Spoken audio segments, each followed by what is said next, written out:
谢谢，今年终于上来上节目了啊！因为一直有工作，是个空姐。哇，你们今天的反应真的很棒。之前有些观众听到这，你根本就不像，我又不直接这样上。我们空姐要选上之后，要经过非常程序化并且非常系统的培训之后才能上岗。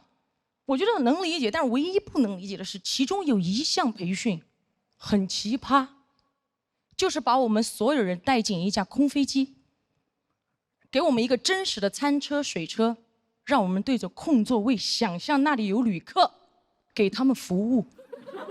无法想象是吧？给你们演示一遍，空的。你好，欢迎乘进里面，请不要打我。就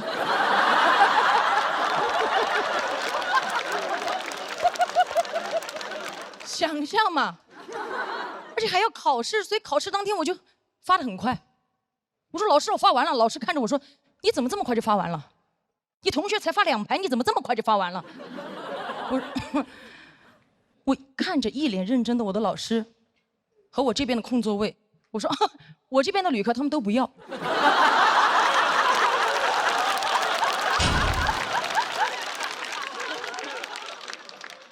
我老师非常生气，看着我说，我飞了这么多年，第一次看到飞机上138个旅客什么都不要。我说小声点，他们都睡了。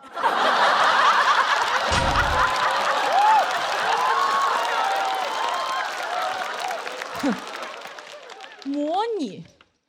你怎么模拟？当我真的上飞机工作之后，我发现有些问题真的模拟不了。你不要说旅客的行为了，我连我同事的行为都模拟不了。有一次飞行，我和我同事一起给旅客发水，他一不小心把水洒在了旅客身上，当时情况非常紧急，我看了他一眼，他突然开始假装飞机颠簸。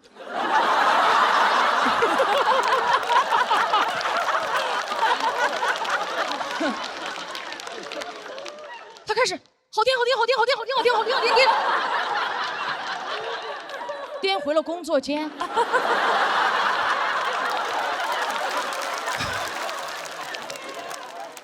当时那个旅客端着杯子看着我，我看着越颠越远的同事。我那个旅客问我，到底谁在颠？啊？这个水有没有人过来擦一下？我当时心里想的跟我手上做的事情一模一样。我说，我擦。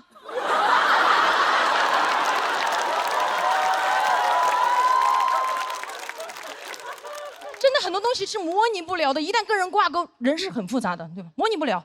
有一次，一个旅客上飞机，自己的耳机坏掉了，找我要飞机上的耳机。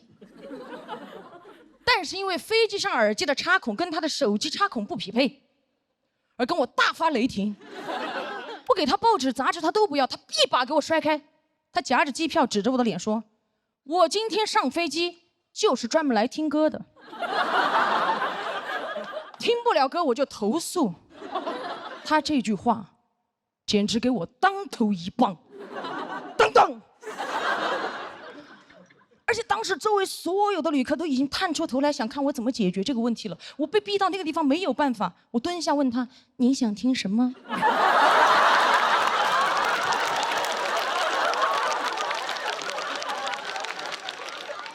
我给您唱。他说铿锵玫瑰，我说我不会。他投诉一切美好只是昨日沉醉。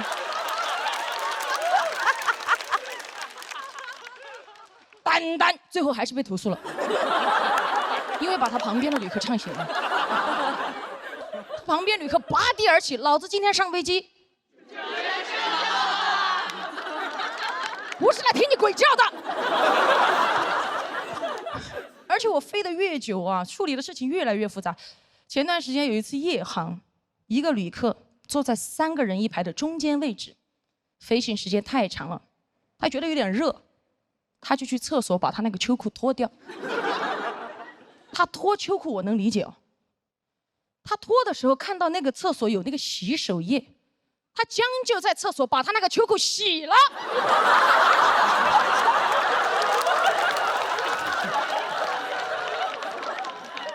他该不会觉得飞机颠簸可以把他那个裤子甩干吧？洗完他拧的半干啊，他偷偷出来，悄悄地走到自己那一排。夜航嘛，所有旅客都睡了，他打开他头顶上方的行李架，把秋裤晾在行李架的边缘，然后把行李架盖了过去，最后把裤腿轻轻地搭在过道旅客的肩膀上，像献了一个哈达。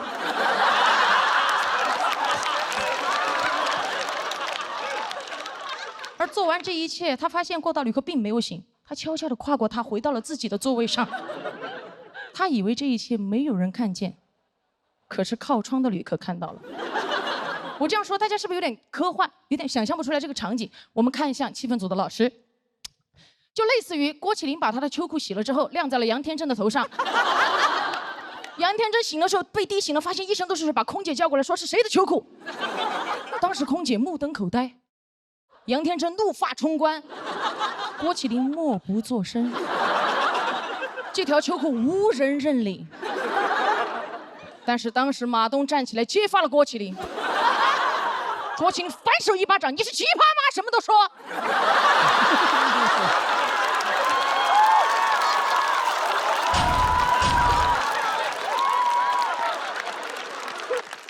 当时天真气得都不天真了，哇，3个人打得不可开交。我当时啊，就跟侯佩岑老师一模一样，礼貌的微笑站在旁边，你们不要再打了啦。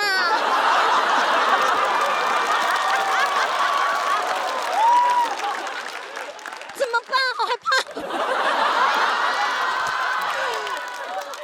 当时场景就是这个样子，跟大家还原一下，来看回来。但马东老师被打了之后素质非常高，都没有还手，直接捂住自己刚割的眼袋说报警。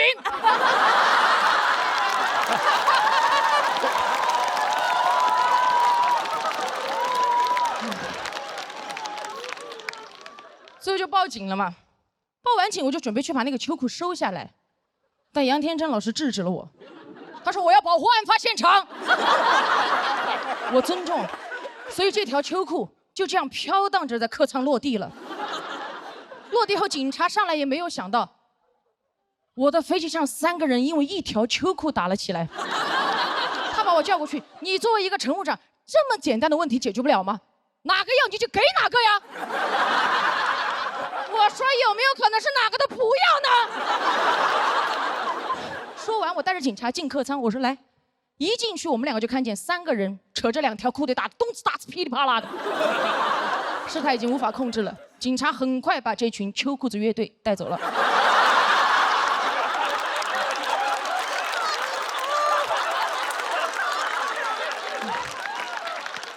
下飞机之后，我还是写了很多材料报备这个事情，最后还是被投诉了。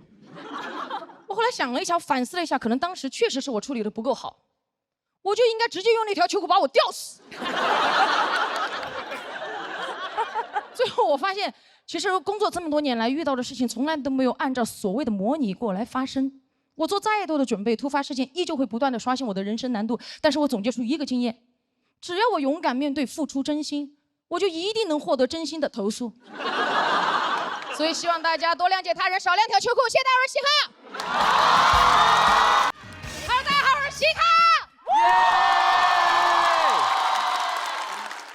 我是空姐，看得出来吧？好，这都不算什么。我刚开始讲单口的时候，我是那一组唯一一个女演员。那个时候主持人介绍我说，接下来上场的是位女演员。观众说啊，主持人说没对，垫了一句，她还是个空姐。观众啊，我一上场，观众啊。其中有个大哥噌的一下站起来，看过这个婆娘一看就是春秋航空的。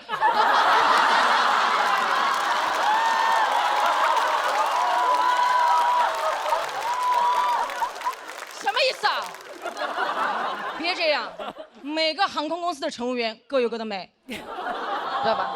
这都算了，就是因为大家有这样的反应。前段时间我去看医生，因为腰不好嘛，我一进去那个医生的诊室，有2个老头躺在那个地方针灸。当时医生看完我那个片之后，觉得我非常的严重，他说干什么工作的这么年轻，腰伤那么严重？我不好意思说我是空姐，我怕2个老头站起来笑我，我忍了一下，他要给我开脾气，他说你快点干什么的？我说医生你，我高空作业。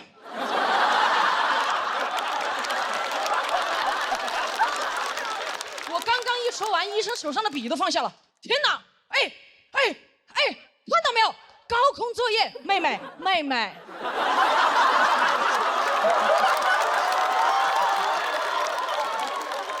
我说你说呀，他说现在像你这么年轻，开塔吊的还是少了哈。哎呀，确实我跟大家想象中的空姐不一样。我是体育生，原来是定向越野大赛冠军，国家2级运动员。怎么当上空姐的？完全是因为那段时间训练太累了，我不想跑了。我刚好碰到了空姐面试的招聘，我就报名了。拿到面试通知单那一刻，特别开心，拿着单子去找我教练请假了。我说教练，我不跑了，我要当空姐了。我教练拿过我的单子，天哪，空姐！你去嘛，你当了空姐，老子给你买架飞机。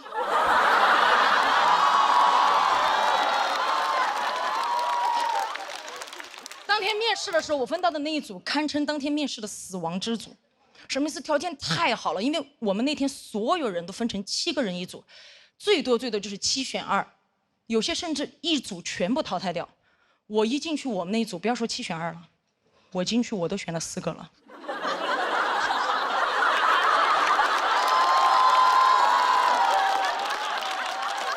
太好看了。第一个女孩净身高174，新疆人。对吧？我刚进去跟他对视那一眼，我就说这个空姐你当我不当了。特别好看，漂亮到哪种地步？当天我们要求是穿短袖，裸露部位不能有任何明显的疤痕。当时面试官问他你手臂上这道疤是怎么回事？他说这个是胎记。面试官说胎记，我觉得胎记随着时间的推移应该会淡掉吧？胎记。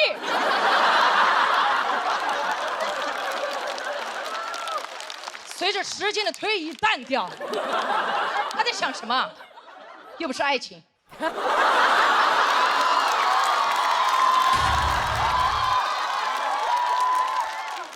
而且我这个时候已经明显感觉到第2个女孩子的跃跃欲试了，已经迫不及待，她该踏的时候一个箭步上前，老师好，我是2号，身高171，特长拉丁，咵，他就甩了一个胯出去，就这么快，这个胯都感觉甩到了对面3位面试官的桌子上放着了。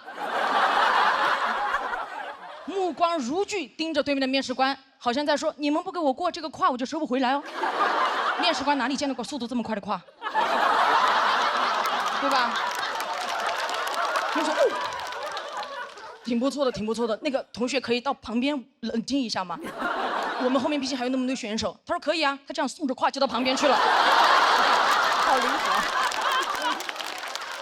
太优秀了，到我的时候我已经明显感觉到，因为可能是面试官已经看到了太多条件非常优秀的女孩了，到我这已经明显没有什么耐心了。我刚刚上前一步准备开口的时候，他直接打断了我说等一下，你基本条件我们已经看了，就不要浪费大家的时间了，你有没有什么特长？我觉得他一点都不尊重我。我当时冷笑，我说特长，哼，这个地方不够我起跑。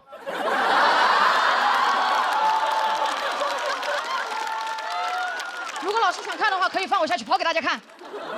3位老师是不是不知道怎么评判跑得快与不快是吧？没有关系，这样，3位你们现在从中随机挑选1位下去，我让他50米，我把他抓到，你们让我过，可以吗？当时其中有个面试官，你跑吗？我不跑了，累了，你先出去等一下吧。我说稳了。过了一会儿出来通知我过了，我说过了。我就问老师，老师啊，我究竟是哪方面勾引了你们3位选择了我？老师说我们今天面试了1天了，确实没有看到过跑得快的空姐。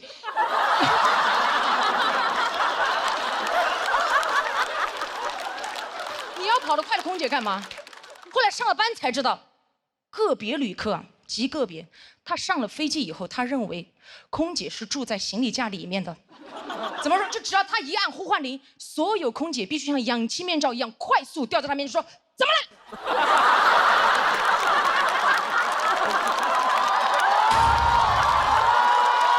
对吧？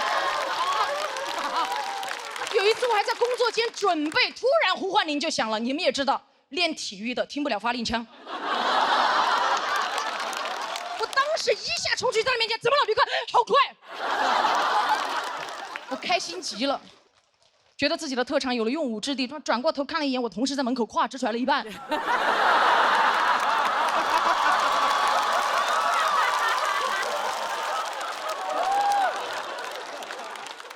我完全能理解大家为什么想象不到我当空姐的样子，因为这个社会对这个职业的刻板印象确实太多了，对吧？很多电视短剧里面拍的空姐就是这样，穿着短裙、丝袜、高跟鞋，拖着一个飞行箱在那个候机楼走过去走过来的，对吧？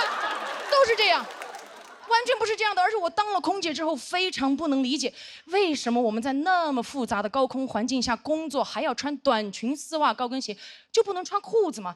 对吧？我当时问过我的老师。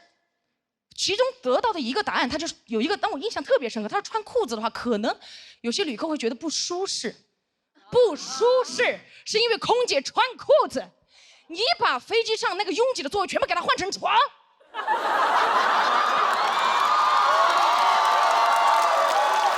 吧？哪怕空姐穿着盔甲站在他面前，他都不会觉得不舒适，睡着了看不见，巴卡巴卡，就。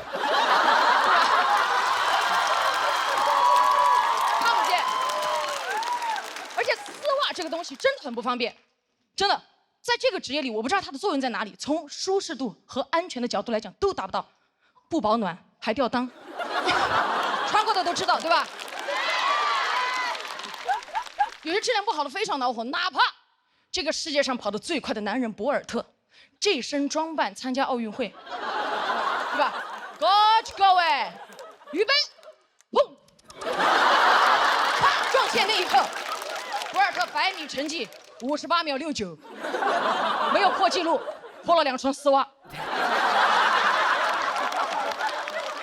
而且，如果飞机遇到紧急情况着火了，真的需要撤离旅客的时候，我们撤离的最后一步，所有乘务员需要脱掉自己的丝袜，因为丝袜的材质在这种环境下非常容易起火。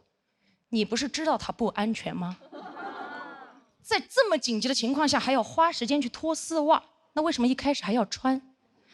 你哪怕给我穿一条厚一点的牛仔裤，起火的时候，我甚至可以把它一屁股坐灭。真的，对吧？遇到紧急情况，这个时候着火了，我说火在哪？我一屁股坐过去，我的同事拿着我灭火器来，火在哪里？我说火在当下。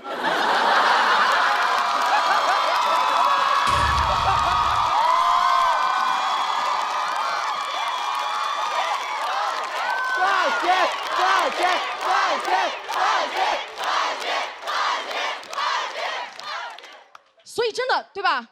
所以空姐穿裤装，真的会让人觉得不舒服吗？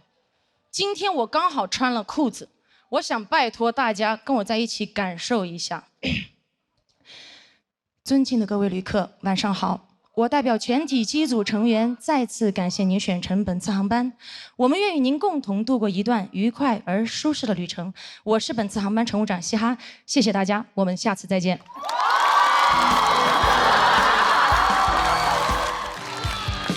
Hello， 大家好，我是嘻哈。哎，欢迎大家，我给大家做自我介绍，我是一个空姐，看得出来吧？听得出来气血很足哦。应该看得出来，感觉到不好欺负啊。但我刚刚上班的时候，有一次我在客舱服务，我站着发水，我就感觉我的屁股一直在被人摸，我当时都懵了，我本能反应转过去就是，你摸我屁股干什么？当时我声音很大，所有旅客都看向了那个旅客，他理直气壮地端着一杯水说：“我没摸呀，我叫你帮我加杯水。”我说你叫我加水可以按呼唤铃，你按我屁股干什么？他也不会亮。同事说你声音好大，你就不怕他投诉吗？我说哎，我被摸屁股，我还不能声音大。再说他能投诉什么？下去就被投诉了。他投诉我说服务态度不好。我领导问我你跟旅客说什么了？我说我屁股不亮。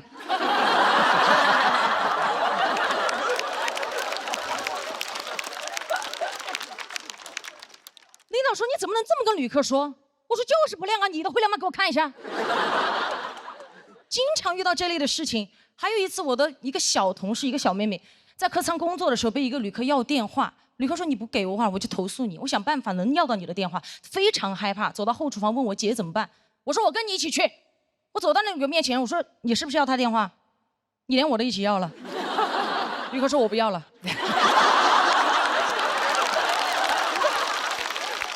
我说：“你为什么不要？”他说：“我就是不想要了。”我说：“嘿，电话只想要一个了。刚刚发饭的时候，餐都要2盒。”哦，但这句话我没说啊，我怕被投诉嘛。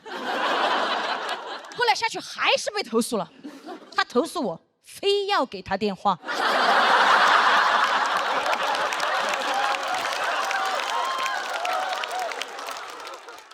前不久我闺蜜也是给我打电话，我刚刚下班不久，她给我打电话说她在一个工作局上，她的一个工作局上她走不了，让我过去接她。我到了之后，她领导突然站起来说：“哎呦，空姐来了，快点快点快点，空姐来了，快点，都在等你，来坐下吃点，都在等你。”我说：“都在等我。”我一看桌上什么都没了，等我干什么？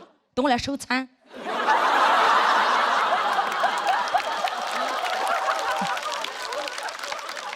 我刚刚下班又要上班。刚坐下，他领导就递了一杯酒在我面前。我说我不喝酒，真不喝了。他领导说：“哎，你们空姐不是都挺能喝的吗？”我心想，什么叫空姐都挺能喝？你见到的空姐都是站在门口，您好，欢迎登机，15、20没有过，这样吗？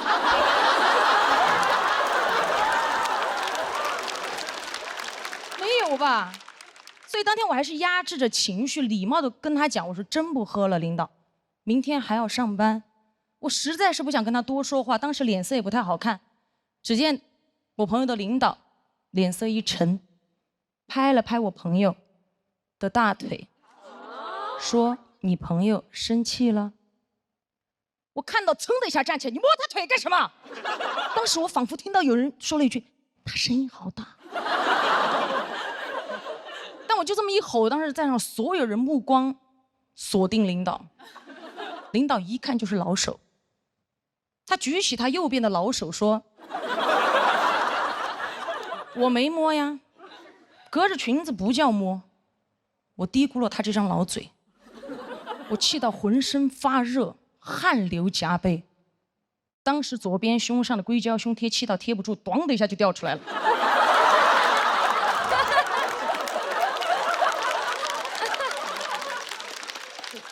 我捡起来想贴回去，突然看到有一只蚊子飞到了领导脸上。应该有一只蚊子。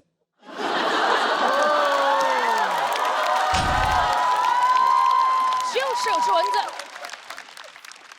我抓着我的胸贴一啪甩在他脸上，啪一声巨大声，当时领导都懵了。他说：“你打我干嘛？”我说：“没打呀，隔着胸贴不叫打呀。”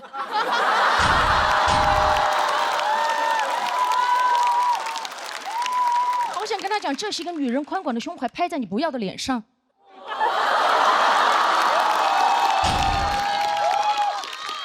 我手收回来的时候，胸贴依旧在他脸上，显得他脸皮更厚了。他当时什么话也没说，只是默默地摘脸上的胸贴，一边摘一边看着我闺蜜说：“你朋友挺有种的。”你看，他连这句话都不敢对着我说，因为他知道我真有。而且他但凡有点常识哦，他就知道这不是我全部的实力，因为我还有一个胸贴。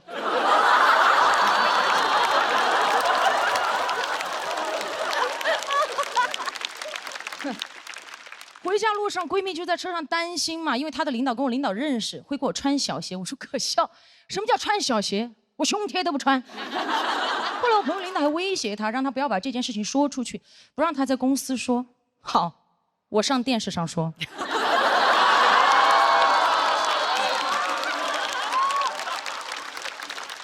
说出来是我该做的事儿，又如何是他该想的事儿？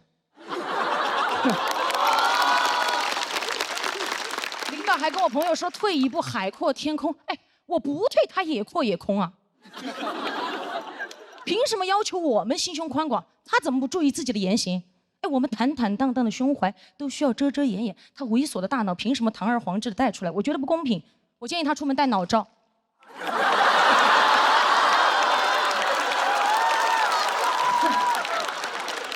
爽啊！还有这个领导，如果你不想被骂，你就别做，对吧？如果你做了，你就别怕被骂。如果你觉得今天我骂的脏，哈，隔着屏幕也不叫骂。简单如此。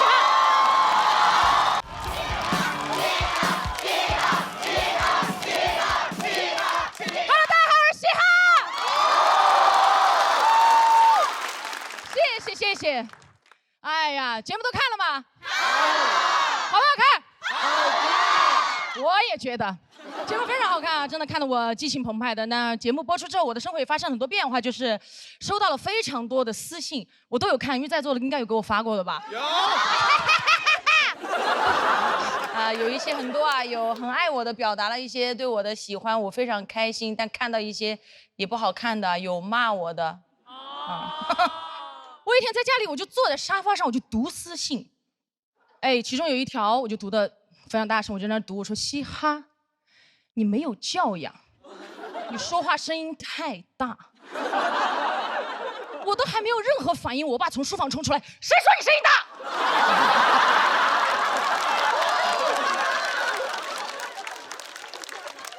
我都吓一跳，我爸说你没有话筒，我都听不见。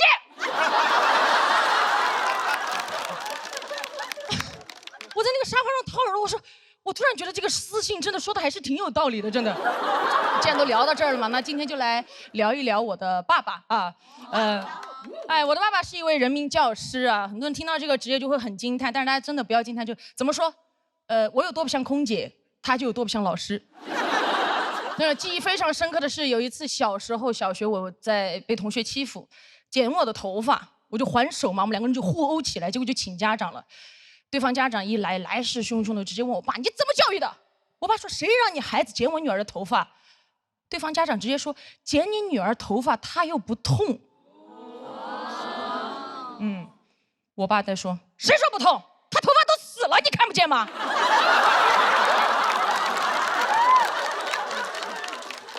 然后过来看了我一眼，抓着我剩下的发，你看，还有谁没死透的还在哭？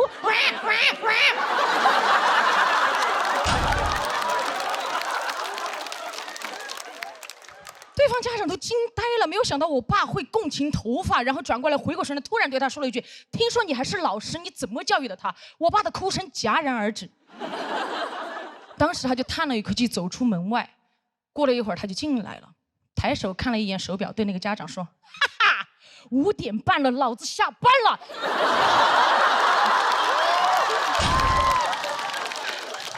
现在，老子只是一个父亲。哎，真的很酷，对吧？当时对方家长说：“你燃什么？”我爸说：“我现在就把你儿子头发剃了，反正他也不会痛。”对方家长拖着小孩就跑了。我当时站在那觉得我爸好帅，我说我爸上班是李老师，下班是理发师。而且那一次事情过了之后嘛，我就一直很想感谢他，就总想为他做点什么。就有一次放学回家了，我就乖乖在家把他的拖鞋摆好等他回家，但家里的小狗老是跑过去把鞋弄乱嘛，我实在没有办法，摆了好多次没有耐心了，最后就用502把他拖鞋粘好固定。爸爸回家一开门，看到门口摆着整整齐齐的拖鞋，热泪盈眶。穿上去的那一刻，欣慰的笑了。迈出去的第一步，门牙断了。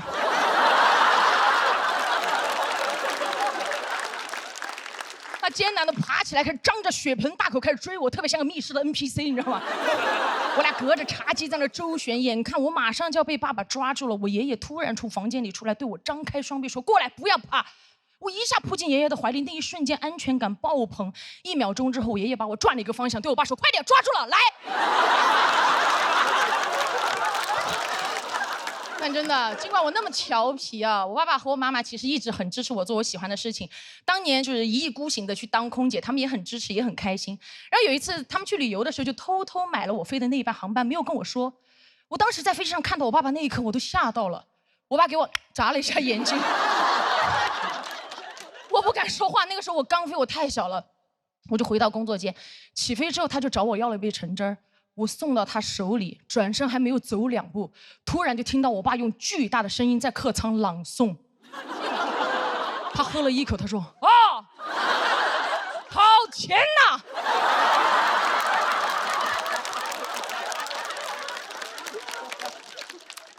天哪，这个公司的橙汁太好喝了！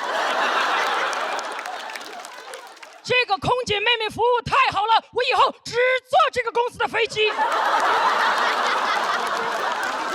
哎，当时周围旅客都盯着我爸爸，以为橙汁的供应商来了。早知道他这么能广播，我就该给他统一春福备茶。啊！我爸一拿着这这个牌子的茶太好喝了，3重焙火，口口生香。我以后只喝这个牌子的无糖茶。哎呀，没有想到我爸居然可以接商务了，真的。但记得这个就是小学的时候啊，但我这个性格，当时我们班上有个老师就会特别的针对我，他觉得女孩不应该这个性格，然后课堂上无论谁讲话，他都会认为是我，也不听我解释，直接让我滚到外面去站。我就特别不喜欢他。有一次他考试，我就故意交白卷，我想气死他。我也不知道我当时哪里来的自信啊，可能我爸的比他先气死。老师让我把卷子带回家给我爸签字，我不敢，我就拿回家模仿我爸签字，最后还是被发现了。我爸爸过来直接把卷子拍在桌上说：“滚过来。”我当时就跪下了，我一边跪一边滚，就前滚翻。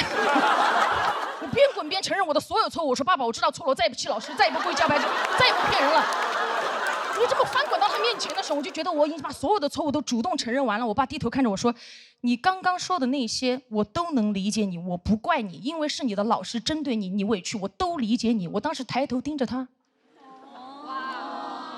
那么理解我，为什么让我滚呢？我不理解。我爸说：“呵呵，不理解是吧？我叫什么？”我当时抬头看了一眼我面前这个男人，我觉得又熟悉又陌生。我说：“你叫什么？”他说：“站起来，把我的名字大声读出来。”我说：“李学军，木子李，学习的学，军人的军。”我爸说：“来，过来，睁大你的狗眼，好好看看写的什么字。”我一过去，卷子上洋洋洒洒3个大字：李学车。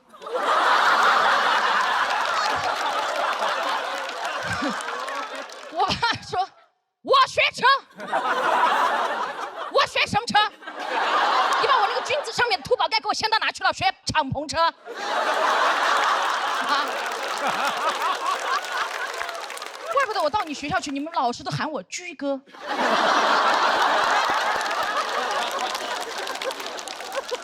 滚进去，把我的名字抄100遍。我当时就很不服嘛，抄的时候在100个学军里面藏了3个学车。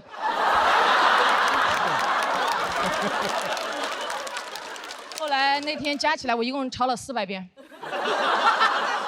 前段时间朋友去我家啊，就跟我爸爸聊天嘛，就开始聊，就说：“叔叔，其实你不知道，其实我们一直都很羡慕西哈有您这样一个这么有趣又好的爸爸。”我爸当时在旁边挺不好意思说：“哪里好了？这不是一个爸爸正常该有的样子吗？”我朋友听完，当时在旁边就说：“嗓门确实挺大的。”其实这次来之前，我压力也蛮大嘛，因为看了那么多不好的评论，加上又是半决赛。然后爸爸走之前跟我说：“你好好讲，不要去管那些不好的评论，有我和妈妈，你什么都不要怕。”我当时转过去盯着我爸爸，我说：“爸爸，原来你可以小声讲话。”我爸当时说：“当然啦，因为最好的脾气要留给你和妈妈。”谢谢爸爸，谢谢大家，我是嘻哈。Hello， 大家好，我是嘻哈。哎，我来给王悦兜底了。哎呀，大家别看我这样子哈，其实我小时候也被欺负过。有一次，一个同学没有事情做，把泡泡糖粘我头发上了。你们知道那个东西很难扯的，我扯了很久，扯来凝固了，直接扯成一个机关。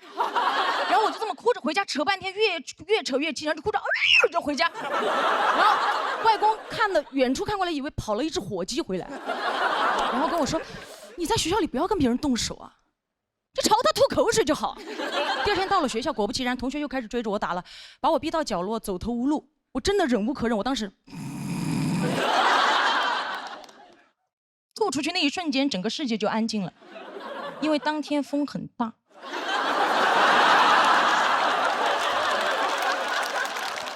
因为我的外公忘了告诉我，口水要顺风吐，2秒前的口水正中眉心。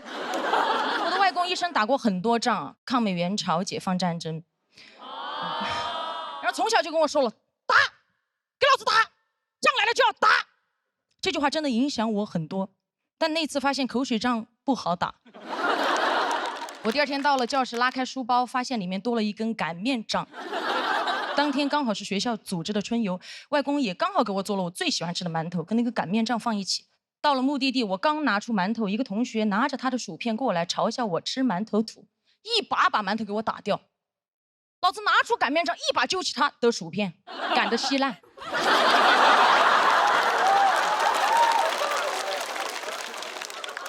他本来想还手，看到我手里的擀面杖，转头开始暴踩我的馒头，直接踩成了一张饼。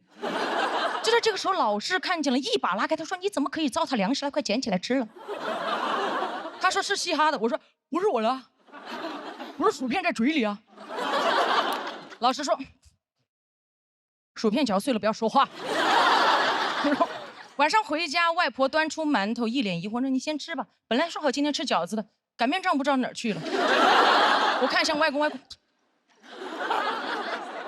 虽然外公跟我说了仗来了就要打，当然我也不是没仗硬打，都是别人先惹我才打。整个学生时代，我的头发被剪过，吊带被扯过，馒头被打过，钱也被抢过。当然这些事情我知道也不止我一个人经历过，但那些欺负我的人后来也不好过。怎么说呢？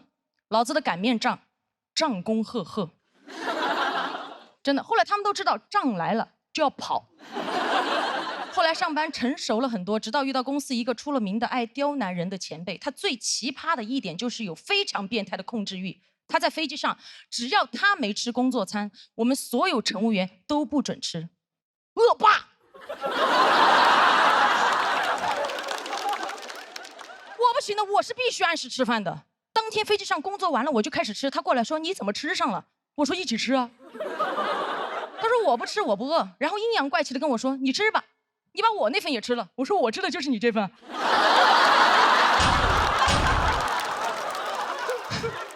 那趟航班他后面就一直在挑我的刺。我发咖啡，他说温度不对；我发餐，他说餐冷了；我烤的面包，他说不够硬；我烤硬了，他又说软了。我当时拳头都硬了，我盯着他说旅客觉得很好，很满意。他一把拉过我，恶狠狠地说：“我说什么就是什么。”我说什么？翻了个白眼，指着我说：“你的平底鞋是公司发的吗？谁允许你穿的？”我说：“我自己。”他说：“你懂规则还是我懂规则？像你这种乘务员，你知不知道我可以处理你？我甚至可以让你不穿鞋飞。”我心想他好矛盾，又给我不穿鞋，又要给我穿小鞋。他到底什么规则？穿搭要显贵，上半身基础，下半身就不基础。疯了，真的。吃了2份饭是有点晕碳啊，真的。那这一次也是我职业生涯耿耿于怀的一次经历。后来我朋友都在问你到底是做了什么让他这么讨厌你，我说做自己。后来还在公司造我的谣，说我在外面讲脱口秀是不务正业。后来越传越离谱，有一次传到我的耳朵里，一个同事甚至都不认识我，过来跟我说：“你知不知道我们公司有个人在外面做嘻哈被抓了？”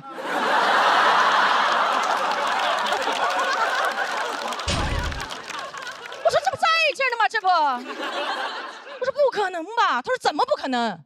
我亲眼看着他被抓进去的，说他利用空姐身份在外非法牟利。我说牟什么利啊？他该不会把飞机餐拿下去卖吧？同事说飞机餐谁吃啊？我听说他把飞机座椅拆下去卖了。我都不知道这种谣言怎么传出来的，还有人信。我拆飞机座椅下来卖，谁买？卖给高铁。而且说实在的，我被谣言真的困扰了很久，也被针对了很久。好在前段时间辞职了，很爽的，10年了。前段时间出差，我经常因为录节目往返嘛，我就正好坐到了那个讨厌的前辈的飞机。有时候世界就是这么巧。当时一上飞机，所有同事看到我都非常亲切，上来拥抱我。前辈和我对视那一眼，我从他的眼神里都看到了一种情感。嘟嘟嘟嘟嘟嘟。错了，我和他对视那一眼，其实一瞬间想起的是刀枪棍棒擀面杖的声音。星，他一看到我就过来，非常阴阳说：“大明星，你亲自坐飞机啊？一会儿还吃饭吗？”我说吃，他说飞了这么多年还没吃够啊。我当时一肚子气，但我也没有想跟他吵，因为当时我觉得他说的也对，我确实是大明星啊。起飞之后没过多久，我旁边的旅客按呼唤铃叫他过去，说饭冷了，口感不好要投诉。我的前辈过来说不会吧，我在旁边说不会吧。那个旅客对我前辈说：“不信你自己吃一口。”我一把挡在前辈面前，对旅客说：“他不吃饭的，在飞机上，我帮他吃吧。”就在这个时候，旅客指着他说：“像你这种乘务员，你知不知道我今天可以投诉你？”在那一瞬间，我突然在前辈身上看到当年我的影子。我不想为难他，真的替他吃了一口，说还好，但我也不想放过他，说还好没吃到下面，下面更凉，你端回去重新再给他热一下吧。他这个前辈真的没有想到，当初他为难我的口水，在高空飞了这么多年，还能在万里高空击中他的眉心。前段时间看新闻啊，网上看到很多航空公司开始实行女乘务员可以自行选择着装了。我那个时候看着我的同事妹妹们穿着自己买的平底鞋，相对轻松自在地走在客舱里的时候，我就感觉那一年在飞机上被刁难的自己，在那一刻才彻底的释怀了。就好像当年那个讨厌的前辈在飞机上趾高气扬地问我：“你懂规则吗？”我说：“我当然懂啊，不合理的规则就应该像这碗冷饭一样，端走重新热，热不好这个老子再热。”然后热馊了就好了。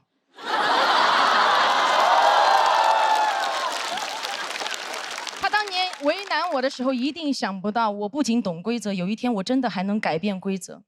但有一条规则我尝试过改过，但真的改不了，就是口水要顺风吐。进来人稀罕。